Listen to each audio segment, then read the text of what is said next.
नमस्कार। अभी इससे पहले वाली वीडियो में हमने पल्मोनरी एम्बोलिज्म के नर्सिंग नोट्स पढ़े थे। यहाँ पर हम पल्मोनरी एम्बोलिज्म के इम्पोर्टेंट क्वेश्चन एंड आंसर्स पढ़ेंगे। तो जैसे कि पल्मोनरी एम्बोलिज्म में क्या होता है, ये राइट पोर्शन है हार्ट का और ये लेफ्ट पोर्शन है। तो राइट वेंट्रिकल से जो पल्मोनरी आर्टरी होती है उसमें एम्बोलाई उसको ऑब्स्ट्रक्ट कर लेता है और उसकी वजह से जो लंग होता है वो प्रॉपर फंक्शन नहीं कर पाता, क्योंकि उसका पोर्शन जो होता है वो इन्फाक्ट हो जाता है, काम नहीं करता है। और ये जो एम्बोलाई आता है इसका जो फॉर्मेशन होता है वो मेनली लेग में जो डीप वेन थ्रोम्बोसिस है वहाँ से ही आता है और यहाँ से ट्रेवल करके राइट एट्रियम से राइट वेंट्रिकल और फिर पल्मोनरी आर्टरी से लंग में। तो इसका पहला क्वेश्चन है PE स्टैंड फॉर। तो PE का मतलब है पल्मोनरी एम्बोलिज्म। नेक्स्ट है which arteries are block by emboli in pulmonary embolism. कौन सी आर्टरी ब्लॉक होती है पल्मोनरी एम्बोलिज्म में एम्बोलाई के द्वारा? तो ये होती हैं pulmonary arteries, one of the pulmonary artery. Next question है what is the most common cause of pulmonary embolism. तो मोस्ट कॉमन कॉज हमें पता है इसका डीप वेन थ्रोम्बोसिस, जिसको हम DVT भी बोलते हैं शॉर्ट फॉर्म में। और ये डीप वेन थ्रोम्बोसिस मेनली जो होता है लेग से क्लॉट आता है वो इंक्लूड किया जाता है। लेग में भी होता है, आर्म में भी होता है, लेकिन लेग वाला जो होता है वो मोस्ट कॉमनली कॉज करता है। तो ये deep vein thrombosis most common cause. Fourth question है what is the classical sign and symptoms of pulmonary embolism.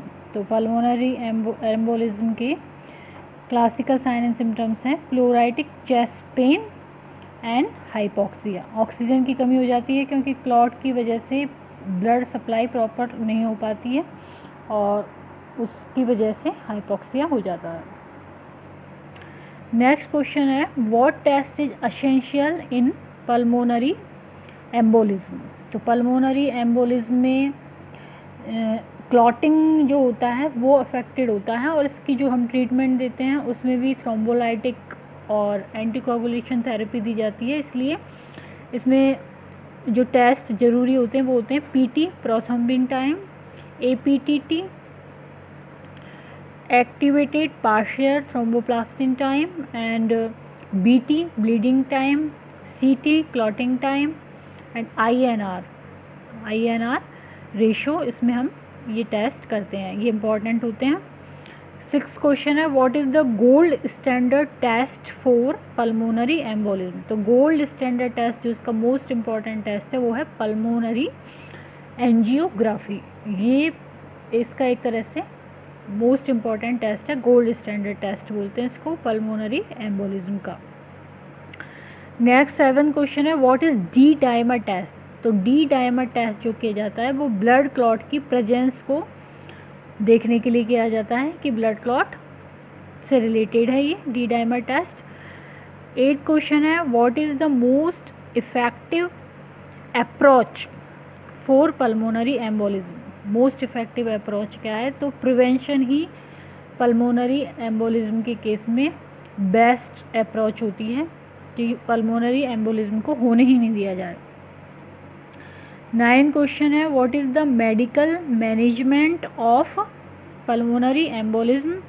तो इसमें आते हैं anticoagulation therapy, thrombolytic therapy. Anticoagulation therapy में क्या क्या है? ये है हिपेरिन और वारफेरिन।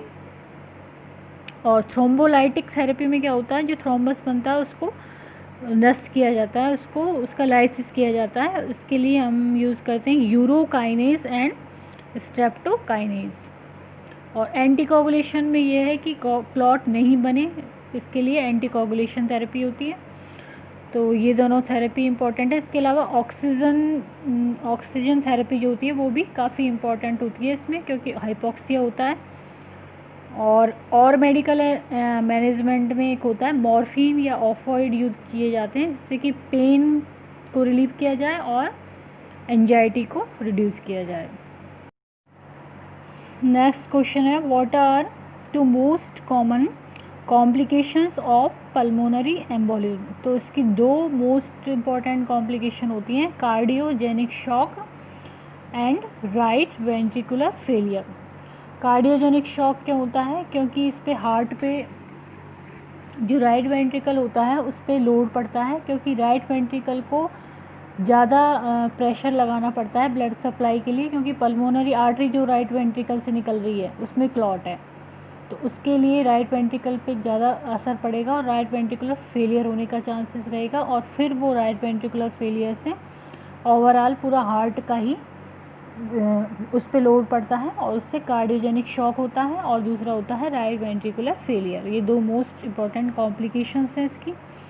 नेक्स्ट आता है question, what is the surgical treatment of pulmonary embolism. तो सर्जिकल ट्रीटमेंट होता है इसका सर्जिकल एम्बोलेक्टोमी एंड इंफीरियर वीना केवा फिल्टर। तो सर्जिकल एम्बोलेक्टोमी में तो क्या होता है, एम्बोलाई जो होता है उसको रिमूव कर देते हैं, हटा देते हैं सर्जरी के थ्रू, और ये एक रेयर ऑपरेशन है।